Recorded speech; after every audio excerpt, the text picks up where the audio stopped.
you. Thank you so much for being here.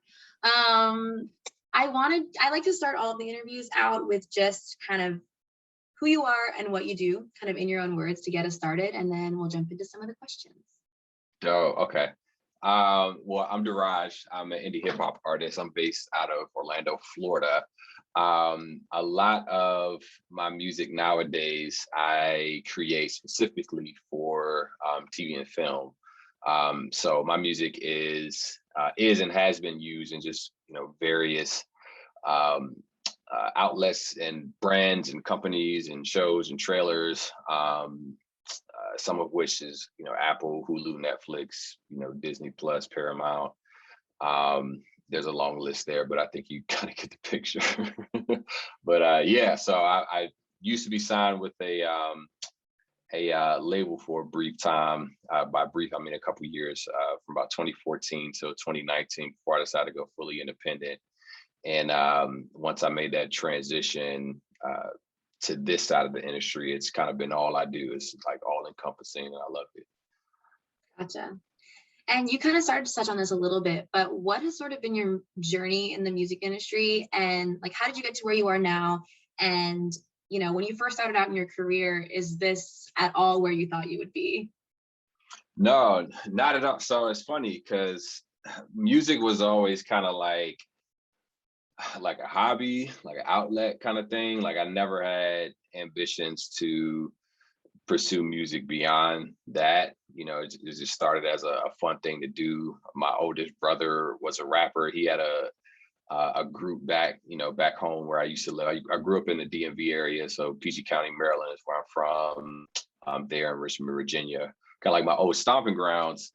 But yeah, that's all music was for me. At the time, I was really on a track for, really, I was going for photography at one point. I wanted to go to school for photography, didn't get accepted in the school that I applied for. Then I moved down to Orlando and decided to go to a school called Full Sail University. That's where I got my bachelor's in digital arts and design. And so by trade, I do design and branding. Like that's kind of my one of my skill sets, one of the hats that I wear. And music kind of was a form of, again, like an outlet, also a form of ministry. I got saved around my freshman year of high school when I moved to Virginia from Maryland. And so it was a combination of a few things. Like it was a form of community, it was a form of sharing my new faith, and also I just enjoyed doing it and people liked it. But fast forward a couple years after that, I got approached by a label who I was actually doing artwork for at the time. I was their art director. And, I started to gain a little buzz in the city around Orlando, and they kind of saw the whole package and was just like, we got to sign this guy. So that's awesome. And then what made you decide to transition from being, an artist to also doing more specifically sing-songwriting? Yeah, so I had one of my songs picked up like early on when I got signed to the label, and I had no like framework of mind that, it was like, it made sense after the fact, but beforehand, it never registered like, music is used in TV and film. But it had dawned that my music can be used in TV and film, and that's when it kind of clicked. But yeah, that's how it started for me. And ever since then, I always tell people I kind of got bit with that bug. And throughout my time with the label, I was just trying to figure out how to do more and more of it. And just kind of through conversations and friends and managers and people that I was associated with, I started to learn a little bit more about that industry. And it just, I felt like it was a really, really perfect fit for the type of artist I was. And yeah, it hasn't let me down so far. Like it's been really rewarding. Yeah, definitely. Yeah. I know I didn't even realize that like music supervisors and sync agents like were even a thing until I feel like so recently. Yeah. It's a whole nother world. It's like, I feel like artists who really find out about it and realize that you really don't need a lot to break into this industry. Like unlike, and I'll say like unlike the kind of traditional route, as far as the artist career goes, there is a lot of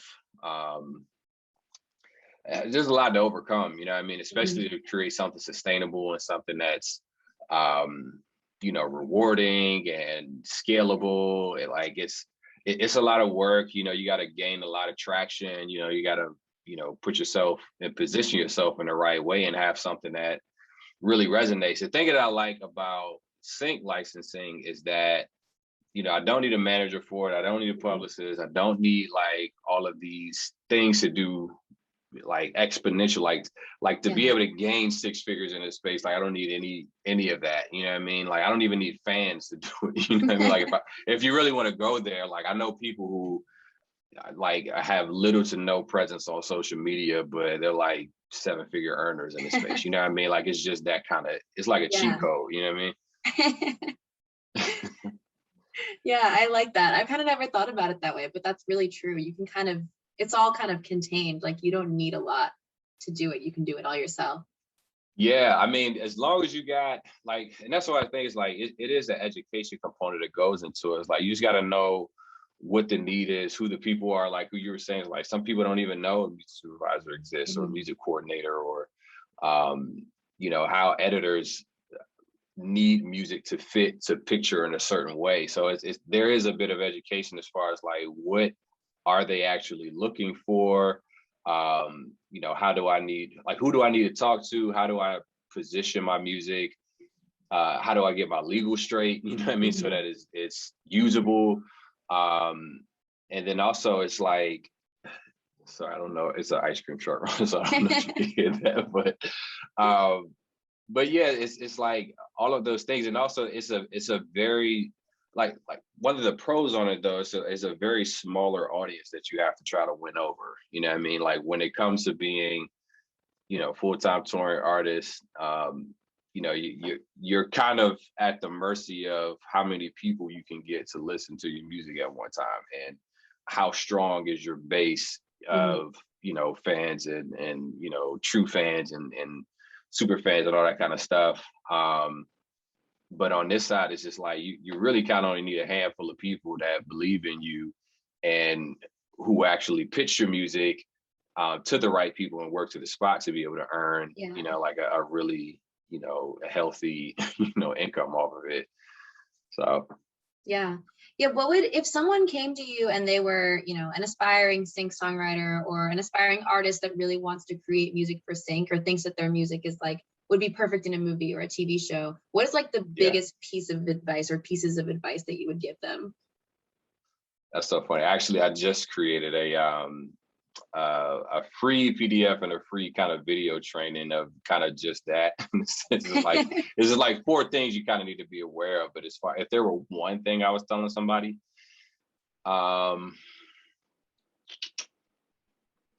it's so tough to answer like one thing I would tell them. But it could be more than one. I know there's a lot to it.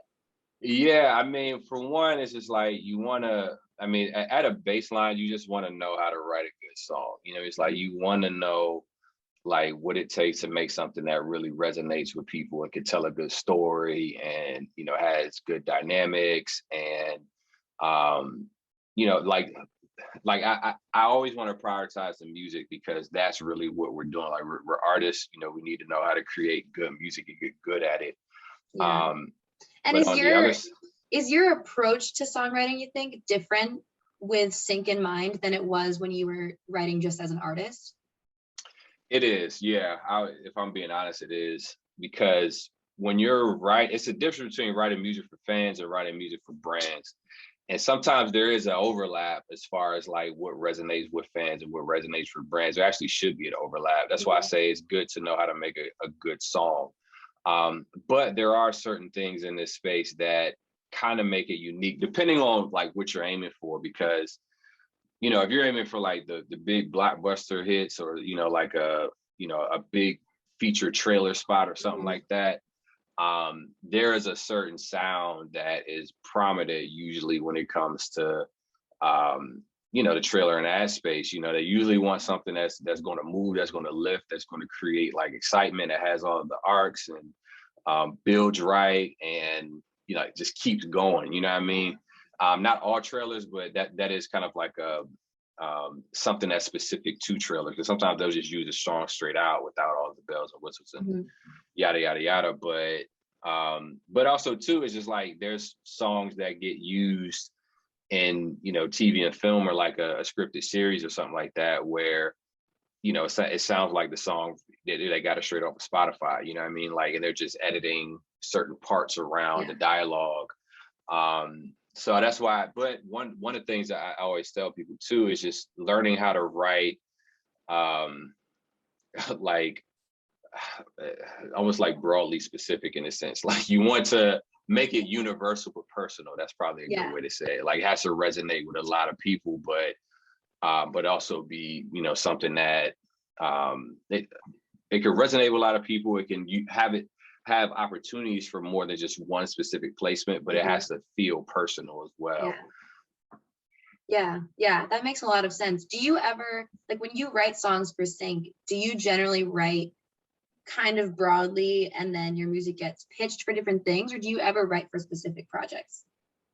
Yeah, both. So sometimes I'm writing proactively, knowing that there's probably going to be need for a song that wants somebody to feel legendary, or what I mean, or make somebody feel like they can overcome a thing, or make somebody feel like it's a brand new me. You know what I mean? Like, there's probably going to be more applications for that than not. But also there are times where it's very bespoke, and I'm writing for a kid's like hip hop scene, and it's talking about spaghetti or something. You know what I mean? Like, which is not far off from stuff I've written before. And it's for me, like, I've seen kind of a range of needs that you don't even kind of think that, oh yeah, somebody had to write this. You know what I mean? Like, you look at any form of media, it's either somebody had to write specifically custom to a spot, or there was a song that fit all of the the needs that they had for it. And so in some way, it's being written to brief, or to the spot, is what they say. Yeah, definitely. And is there anything that you think people tend to kind of get wrong when it comes to sync songwriting? Like, what are some common mistakes people make? Or pitching their music for sync, or anything like that? Yeah, the first thing that came to mind is just how to pitch your music, because it's like anything, it's kind of who and it's all about building the right relationships and being prepared. You know what I mean? When that relationship is it has been groomed and nurtured, because there's so much riding on. And that's why I mentioned, like, just having your legal straight is one of those things that's a big priority, because there's so many things and so many moving parts and so much budget that goes into these movies. And so if they're using your song and for whatever reason they can't clear it, where they if you said you could clear it, or that it could be cleared easily, and now one writer is kind of holding up, or they the process, or they can't find that writer, or the writer's being difficult or something like that, then you'll stop the whole kind of pipeline of some things. And music is usually like around the last phase of when the production is kind of wrapping up. And so for it to halt, off of like a percentage of a song, they're like, all right, we're probably never going to use you again because you told us you could clear it, and that's not the case. So like, it's really pertinent to get your legal straight, and also to know how to properly pitch your music. Like, if you're just looking for supervisors, or editors, or coordinators, or something like that, and just like, hey, I got this track, it'd be dope for your movies. It's like, well, there's no context around it. There's nothing that implied that you did homework on what they're actually working on. Like, do they actually even need that type of music? Does it provide and meet the need of what they've even used in the past? Like, have you done your homework on them? And they're all busy, you know what I mean? So it's just like, you have to come at it with a certain level of empathy. So they get a lot of emails. Yeah, ton of emails. So when you go about finding, opportunities for your music as a songwriter, like what's kind of your process for that? Do you have now at this point just a lot of established relationships with music supervisors, with people working on films or working on projects or at brands? Like, and how did you kind of cultivate those relationships? Yeah, so I'm a type of person that likes options, so I do a little bit of everything. I have, direct relationships and good relationships with supervisors, who I can pitch directly to, and I can clear it, on my own behalf with, all of my co-writers. I also have agency representation for some of my songs, so they'll pitch it to, their network of supervisors or clients or, industry execs. I do some stuff in a micro sync space, and that's something as well that if you don't know about licensing, you may not know about, the micro sync space, where that caters more to a much larger populace of video creators and, wedding videographers and influencers who need music for, stuff they're putting on like YouTube or, projects that they're editing for, smaller clients. And that's a interesting model because it allows your music to be licensed at a higher frequency, but just at a lower rate. Yeah. And there's, so it can provide a little bit more predictability, over your music getting used and licensed. Because it is, if you get into this space, it is a long game. Yeah. Like you have to, really buckle down and do the work and be patient and keep showing up and be consistent. But that's like anything, I don't think there's anything that you can have really good success in and not put in that kind of work and those kind of hours. Yeah, absolutely. And pointing out microsync, I feel like that's definitely probably something a lot of people don't know a ton about, and could be a good opportunity for people who are just starting out in sync. Yeah, I agree. Like it's one of those things that, and it's dependent upon kind of which, agency or company library that you get involved with, because they all kind of have different deal structures and, payout rates and terms and exclusivity versus non-exclusive, So you got to kind of look and investigate each deal. But the concept of micro syncs provide a unique opportunity for artists who would like their music used, and also can generate some predictable income, to a degree, and also still be able to retain ownership of the music and use it for other things, the deal allows for it. But it's, it is a really unique model that, I've been a direct benefactor for. And I think it's a good piece to kind of add to your artist strategy if you, have the opportunity to do it. Yeah, and with so many content creators, across all platforms at this point, there's got to be so many opportunities. Yeah, we have like content overload at this like season of culture. So it's like on the content creator side, as far as like influencers and all that kind of stuff, and even on the subscription side with, networks like Hulu and Netflix and Amazon, it's just like they're always creating these new originals. Yeah. And all of that stuff needs music, you know what I mean?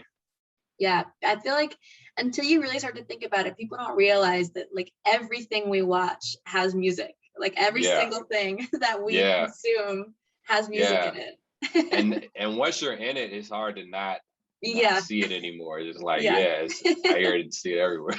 Once your eyes are open, you can't. You can't. You're not the same anymore. Like it's over. It's over from there. I did also want to ask you more specifically, kind of with your career in the music industry, do you have any like kind of mission, as an artist, as a songwriter, just as a professional in the music industry? And if so, like, what is it? How are you kind of working to fulfill it? Like, what's your kind of overall mission or goal in the music industry? Yeah, I appreciate you asking that, because for me, I'm really big on like, I want to see other independent creatives win, like, and making art feel worth it, even though like we feel gratified in a sense, just just off of pure creation, you know what I mean? Yeah. Like we just enjoy making things, but we also would like that to be a vocation, you know, like Yeah. our means of income at some point. And a lot of artists, you know, including myself, like, you know, before even signed with the label, it was tough to justify the income that I had to be able to like say like, yo, I'm just going all in on this. You know what I mean? Yeah. Like even being signed with the label at the time I was with the label, you know, I made money, but it wasn't enough that I felt like I could jump ship and just go all in.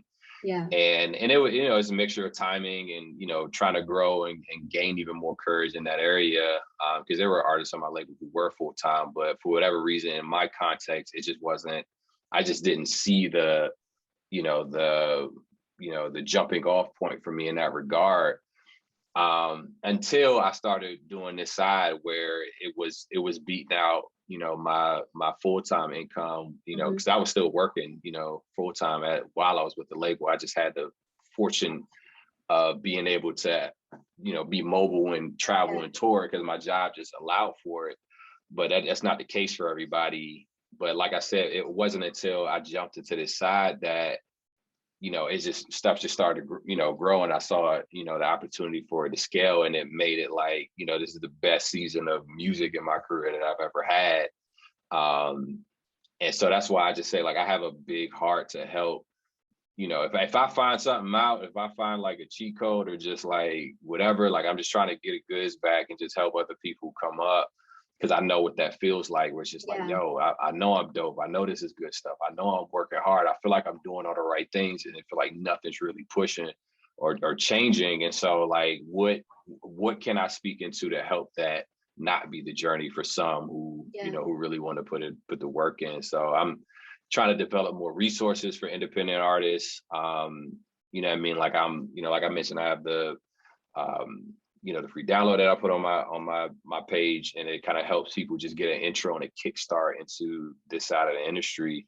But that's my goal. And then, you know, continue to build, you know, the legacy of my family as well. You know what I mean? Like you know, being a creative, you know, Black creative, like, you know, and even just being within my family dynamic, like I feel like my ambitions and my, what I'm swinging for is just setting a new standard, you know, for my family, and then, you know, for my family's family and kids, even though I don't have any kids yet, but that's the plan. It's just like, I want to set a new norm and a new standard of like, yes, these things are possible, you know what I mean? Like, you can, like, why not you know, that kind of mindset. Yeah, absolutely. Yeah. And do you have any kind of, as we're getting to the end here, any just final advice? Like, if someone watching this was going to take one thing from this whole conversation, like, what should that be?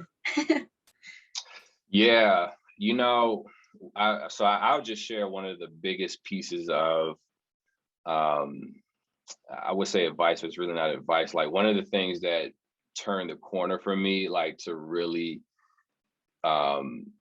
be at the place that I am now, like, it wasn't so much so like my like the skill set that I learned or the talent or any of that kind of stuff. It was mindset. Like, once I tapped in and built in like a daily routine of feeding my mind the right things, a lot of stuff changed, because a lot of artists and creatives have everything that they need. You know what I mean? It's like the talent is there, like the output is there, like the drive is there.